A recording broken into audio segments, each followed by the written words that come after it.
What's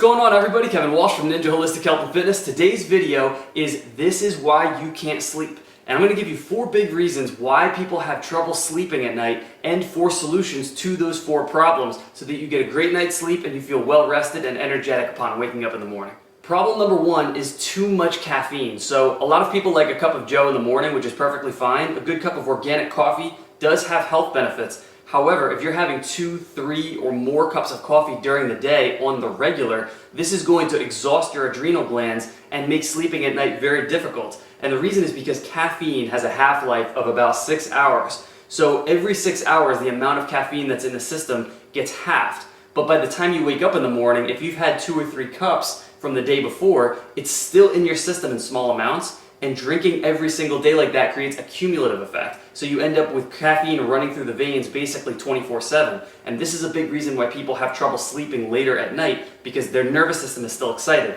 So the solution to this is only drink 1 cup ideally of coffee a day. If you can limit yourself to 1 cup, that's pretty good right there, and you will definitely have a much better sleeping quality at night as a result versus doing multiple cups of coffee. The time of day that you drink coffee is also very important, so never drink coffee in the evening past dusk. Problem number 2 is eating and drinking too late into the evening. So if you're drinking liquids, whether it be tea or water or wine or anything like that, close to when you're going to bed, there's a higher likelihood of having to urinate when you're in the middle of your sleep late at night, maybe 2 in the morning or 3 in the morning. And obviously that's going to compromise your sleep quality. So you want to make sure you're not drinking things late for that reason, and also not eating things late. If we overburden it with a big meal just before going to sleep, it's difficult for our entire body and our entire system to shut down adequately. So the solution to this, I recommend not eating or drinking anything within 3 hours of going to sleep at night. So if the urination is not a problem for you, then the water or chamomile tea, something like that, or a glass of wine may not be bad. However, when it comes to eating full meals, I definitely recommend a nice window of 3 hours before going to sleep so that you can sleep most restfully that way. Problem number 3 is bright lights after sundown. So our skin receptors and our eyes are designed to take in light during the day so that we wake up and that we're ready to go. That's our biological wiring for nature.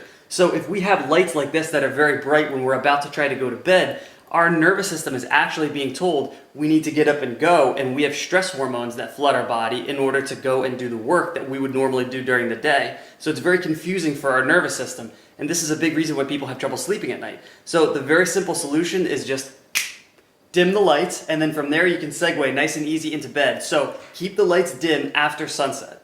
And problem number 4 is too much negative mental stimulation before bed. So when we're sitting and we're watching television, watching the news, which is just a recurring thing of negative stuff flooding us, we're really exciting our nervous system, and we're living obviously in a very stressed out time right now. So watching the news, different types of social media, all kinds of things that could get us emotionally riled just prior to going to bed is a horrible idea for sleep. And it is guaranteed to keep you up at night. So that's one problem, and the other is even just social media or just going onto devices in general at nighttime. The blue light comes into our eyes from things like our iPhones, our tablets, etc. So we want to keep that stuff at bay as much as possible.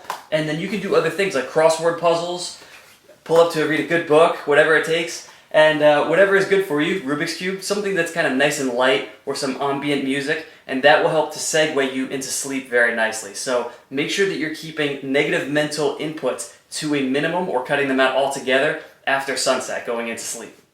So that wraps it up right there for the video. Those are the 4 main lifestyle factors that can be problems for having good sleep quality. And if you follow the solutions that I just provided for you, your chances of having a good night's sleep are much, much better. So try to follow each one of those, whichever one is most pertinent to you, and you'll be good going forward. If you have any questions or comments, feel free to reach out to me at kwninjatrainer@gmail.com. And also, all of my videos are available at ninjaholistichealth.com as well, including this one.